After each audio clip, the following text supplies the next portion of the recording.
So the next section is our lightning round. We're going to look at examples of family engagement within the state team using 3 of our members to highlight what they are doing. The members are all team members that have engaged families. And so we want you to hopefully pick up how you might be able to join in their work or apply what they are doing to your own work. And so they're going to answer the following questions. They're going to talk about what's the most important things we need to know, what ways people could join and contribute to the effort, and then who do members talk to for more information.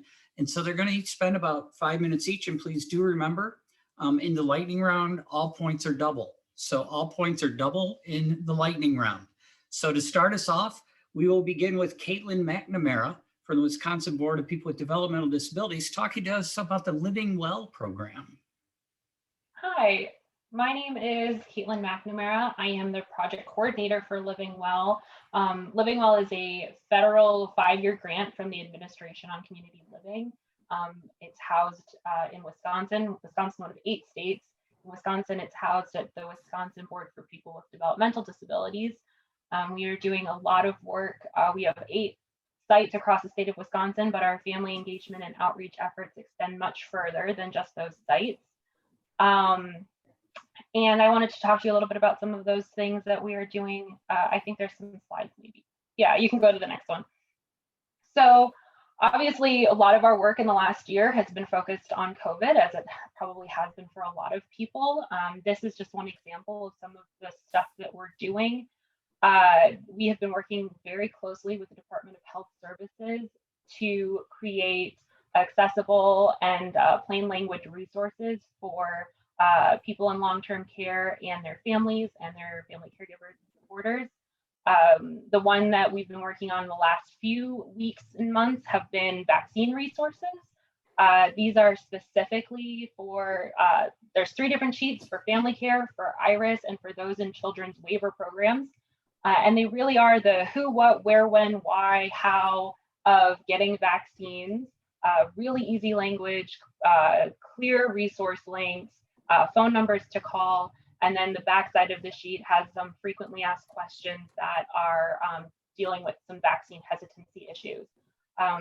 The sheet has been translated into Spanish, Hmong, and Somali for all 3 of them, and as we get more information, we update them, we send them for retranslation, so we keep that train rolling as we get new information.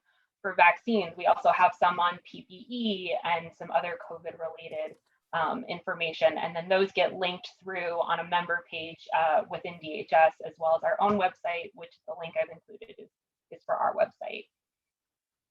Similarly, if you go to the next slide, we are working on a I Got the Shot social media campaign. This is about connecting real life stories and testimonials about why getting the vaccine has been important for this community. It features self-advocates, their family members, their caregivers, some staff even at BPDD have shared their stories. And it really is to just put some faces and some real life stories to the reason for getting vaccinated. And we always connect those back to resources on how to find a vaccine in your area, or community specific resources, depending on whose story we're sharing that day. So if you have a story or you know some people who got some vaccine stories that they want to share with us, we churn these out as fast as we get them. So we really will take any story and picture. It doesn't have to be of you getting the vaccine. It can just be your favorite selfie. So that is our COVID specific work, but there's a couple of other family engagement things that I wanted to talk about. So the next slide talks about our Living Well Wednesdays, I think. That's what's next. Yeah, so this was born out of COVID, but it is no longer just a COVID specific program that we're running. Every Wednesday at 11 a.m. on Zoom, and then we stream to Facebook Live. We have a conversation with experts and self-advocates and family members on topics that just totally range from rights, employment, voting, safety, all kinds of things. For example, yesterday's Living Well Wednesday was on changes to the Medicaid purchase plan and getting connected with benefit specialists. Next week's on mental health. So we cover all of them, and that YouTube playlist has all of our back catalog of Living Well Wednesdays. They're really great resources. And then finally, I just wanted to mention our self-determination channel. This is by self-advocates for self-advocates. Though for families as well, there's tons of really good resources and short testimonial stories on there. It's about a year-old project that extends further than just Living Well, but it's got about 1,000 subscribers. It's growing all the time, and there's new videos every week. They're incredibly well produced. They are very, very engaging, and the link on this slide is, and I can share these links as well, is to the welcome channel video, and it is just a really great introduction to all the great work that the team at the Self-Determination channel is doing. And then my contact information is on the last slide, as well as that from my colleague Sally. We are more than happy to share the resources that we have. A lot of our work has been informed by other national or state partners and their resources. We're always looking for new stuff as well. So please feel free to reach out to either one of us. Thank you so much, Caitlin. And Nicole, I'm assuming that the slides or the contact information will be shared after the meeting, or should they also put it into the chat box? I can share after the meeting.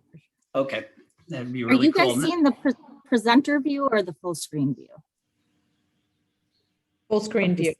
Oh, okay, good. Sorry, I have two screens and it's messing me up. Totally understand. It's one of those things that a year ago I wouldn't have had a clue what you meant, but now I am with you and I understand. You're speaking English. So now let's move on to Hugh Davis with Wisconsin Family Ties. I'm excited to hear from Hugh as a fellow dad. Fathers have to stick together here. And so Hugh's going to talk to us about, is it Wisconsin Plan or WIPLAN? Yes, I am. And is my screen showing? And it's just blank right now is what mine says. I see the Look to the next one. PowerPoint. Yeah, we go to the next one. And it's in like the. There you go. Hang on here. There we go. Now it's going to work for me, I think. There we go. All right. So I work for Wisconsin Family Ties, which is a statewide parent-run organization. We've been around for more than 30 years. We do a variety of things. We work on public policy. We provide training. We run the annual Children Come First conference. If you haven't been, you should really think about attending. It's November 15th and 16th this year. But the core work that we do is with families throughout the state through our network of what we call parent peer specialists. All of our parent peer specialists are parents themselves of kids with social, emotional, behavioral, or mental health challenges. And we work alongside families, with families to essentially help them get their needs met and to learn how to better navigate and work with service systems that are providing services to their kids. We've been working on our model of providing that support for the entire, we've constantly updated it and tried to refine it. We actually helped develop this whole concept of peer support more than 3 decades ago in the children's mental health world anyway. But more than a decade ago, we researched, there was an awful lot of talk around family engagement. And so, and lots of people were mentioning different models that they were using, schools in particular.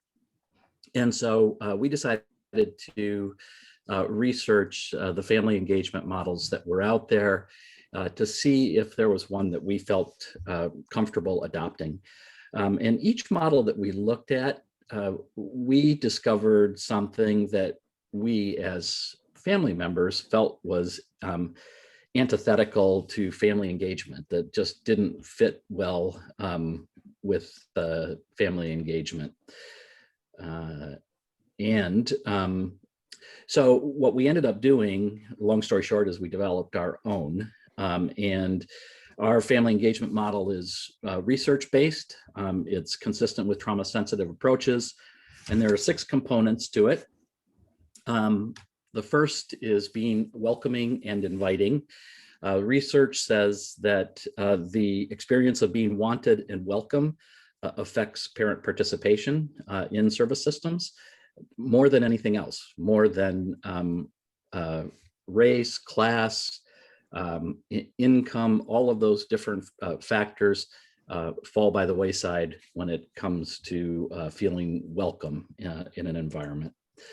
The next component is perspective shifting, focusing on, we call this focusing on the why rather than the what. As adults, we are all too often concerned about what we hear from others, what we hear from families, what they say, what they do, instead of really trying to understand why they said that. And if we can shift our perspective to the why part of that equation, we become much more analytical. We become less emotional about the thing that they said, and that enhances family engagement. And there's lots of research around that as well. It also strikes us as really interesting that the very characteristics that we view as positive in ourselves are the things that we view as negatives in others. For example, we have the courage of our convictions. They're just stubborn. So, you know, we can reframe just about any family behavior to be a positive if we just look at the way that we view that same kind of behavior in ourselves. So perspective shifting is a really important part of family engagement in our mind. The next component is listening. One of the things that I heard someone say once that I like was that you can't do 2 things at once if one of them is listening. And as you know, as adults in meetings in particular, and in meetings with complex issues and maybe not full agreement on all of the issues, the thing that we tend to do when someone else is speaking is think about what we're going to say next. And it's really hard to put that aside and not think about what we're going to say next, and to really truly listen to what someone is saying, listen actively, listen with intent, and try to understand where they're coming from. There's going to be time to talk about where, you know, what you think. You don't have to be planning that while someone else is speaking. The next component is accepting. And, you know, I think that, again, there's tons of research around the benefits of affirming someone. You know, the research shows that people are much more likely to and willing to change what they're doing if they feel accepted and supported. If we have a perspective that says that we view their words and actions, what they're doing, as perfectly understandable given the circumstance. And, you know, let's face it, many of our families are facing really, really tough circumstances. And so that act of accepting them where they are right now with no conditions is vitally important to engagement, we believe. And then the final component is never giving up. It's a commitment that our effort or involvement with the family is not going to be dependent on something that they do or something that they don't do. We're still going to be committed to them. And again, I think this is a really powerful concept. As Tim mentioned, this was actually serendipity, or it's one of these things that happens when you develop concepts in the middle of the night, that it's really easy to remember these 6 components because the acronym is Wisconsin Plan: welcoming, inviting, perspective shifting, listening, accepting, never giving up. So we've used this model internally now for the last decade. We've been able to produce really good outcomes. using this model, and high rate of engagement, high rate of families that we refer to other services actually engaging with and utilizing those services. But the real interesting thing is that, to the best of our knowledge, this is the only model that is developed entirely by the population that someone is seeking to engage. So it's the only model that's been totally developed by family members that include kids with social, emotional, behavioral challenges. It's also the only model that we know of that's entirely focused on the person that wants to do the engaging. There is nothing in the model that is required of the family at all. And so that's kind of unique, because one of the things that we did find in many of the models that we explored was that there was a requirement that the parent do something. And we felt that that was a non-starter. And then the last thing I'll just mention is that after using this for a decade ourselves, we are in the process of putting together some resources and guides on how others could adopt this model of engagement. And we're going to be rolling that out hopefully in the September timeframe is what the current schedule calls for. So thanks for the Thank time. you so much, Hugh. We look forward to seeing the, more of the guts behind it. I know that you guys have been utilizing it and practicing it. So I'm looking forward to then seeing how other people may be able to engage with that framework. So that is really exciting. In case anybody is keeping score, Hugh and Caitlin are tied at 50 midway through the lightning round. And so next up is Bridget Frank. Bridget is with Family Voices of Wisconsin, and she's going to be talking to us about her video fact sheets. Hi, I'm just going to forewarn everyone. I have 2 kids and a loud small dog at home with me. So yes, I will most likely be interrupted at some point. First, I'm with Family Voices, and Family Voices is Wisconsin's HRSA-funded family-to-family health information center. We're also part of the CYSHCN network, and we are supported by Wisconsin's Title V program. And our work is focused in 3 areas. First is education, and that's education of families, professionals, and legislators. And we do that through trainings and publications and our website, which I really am proud of right now. Second is family leadership opportunities. And our best example is every year we have our Advocacy for Change Institute, and families are invited to come and learn about advocacy. We finished, and this was our first virtual one, and it was really successful. So really happy about that.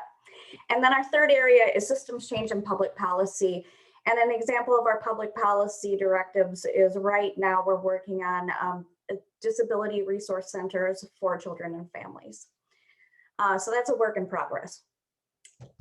My position with Family Voices is as the media and education manager. And I think that my job is to really think creatively about how to educate families with children who have special health care needs. I try to do this by thinking about each family's access to information and healthcare, trying to reach underserved populations. I consider literacy levels. So either health literacy and, more importantly, just reading level, the different learning models that people have, including like visual, kinesthetic, auditory, where are they? Oh, reading and linguistic. I should remember those better. And next, I consider aesthetics, because I think there's enough proof that we are all drawn to nice things and repelled by kind of icky looking things. So I try to incorporate that in all of our educational materials. We have currently a website that's filled in our resource library with fact sheets, and they're on a multitude of topics for families to just kind of, I have a question about incontinence supplies, I have a question about Medicaid. They can pull up this fact sheet with very detailed information that's been vetted by groups of people. I wanted to show that, Nicole, is that something I pull up or is that something that you would pull up? I just wanted to show an example of one. Either way is fine. I have it pulled up if you want me to. Oh yeah, you Sure. just want to pull that? That's cool. Sure.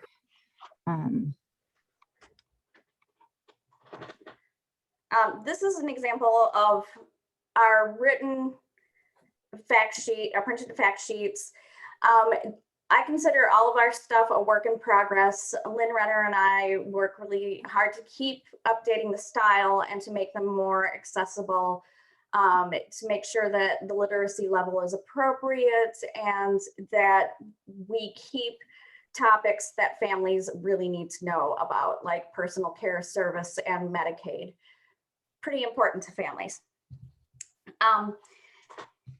And then each fact sheet that we write is written to be a complete source of information on the topic. And it has a lot of detail and answers, like we just put out the questions and answer those questions in the fact sheet. But for my purposes, for the next step, I wanted to be able to incorporate a message for different types of learners. So I wanted to create a message for visual learners. I wanted to create a message for like younger parents who like are super busy and have like one question they just need answered. They don't need to know the encyclopedia. But also, if you've seen anybody younger than me, like look for an answer on, their phone, it's like they scroll, get the answer and go. They don't want to have a huge movie or anything. And then I also wanted to create something that's complementary to our fact sheets. So future plan, and I'll get to that in a bit, but future plan is to have them pair up with our printed fact sheets in our library.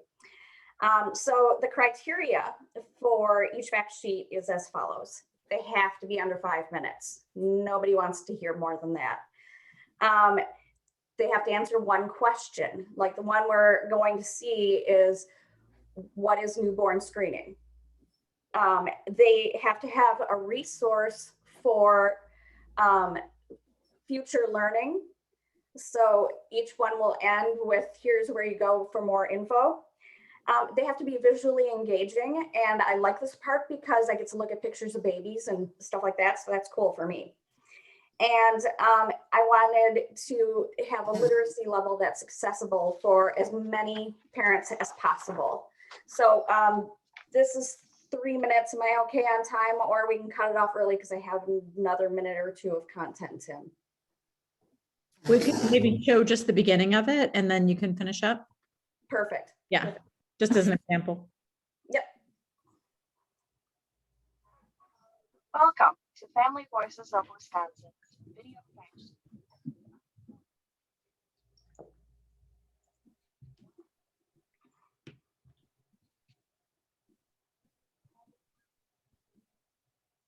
I'm not getting audio. No It was- audio. Sounded in the beginning and then it very briefly, then it went away. I can, Okay.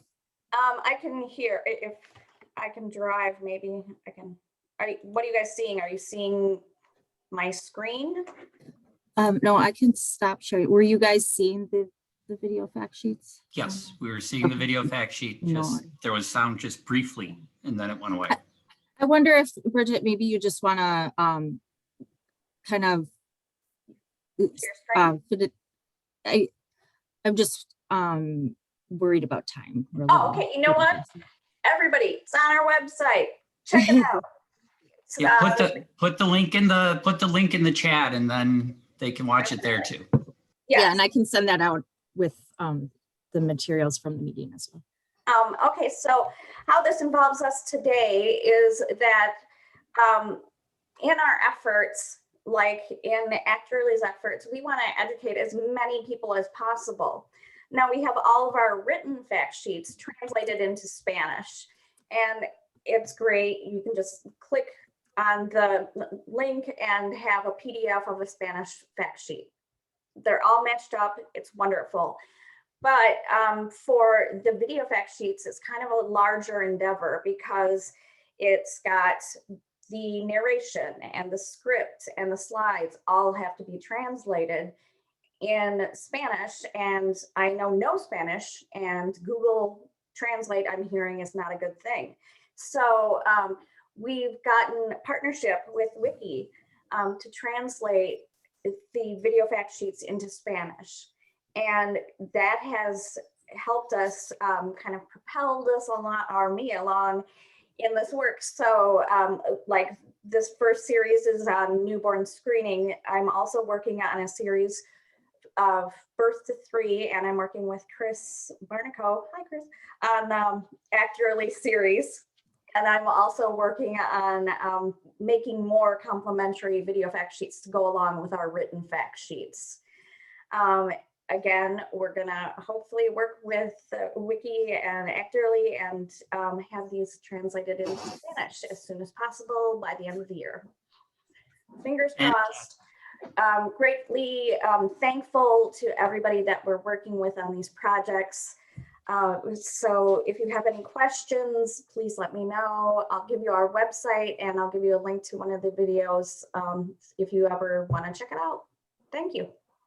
Thank you so much, Bridget. That was the lightning round. All points were doubled. They all ended with 50 points. So it is a tie. You are all winners. Back to Nicole.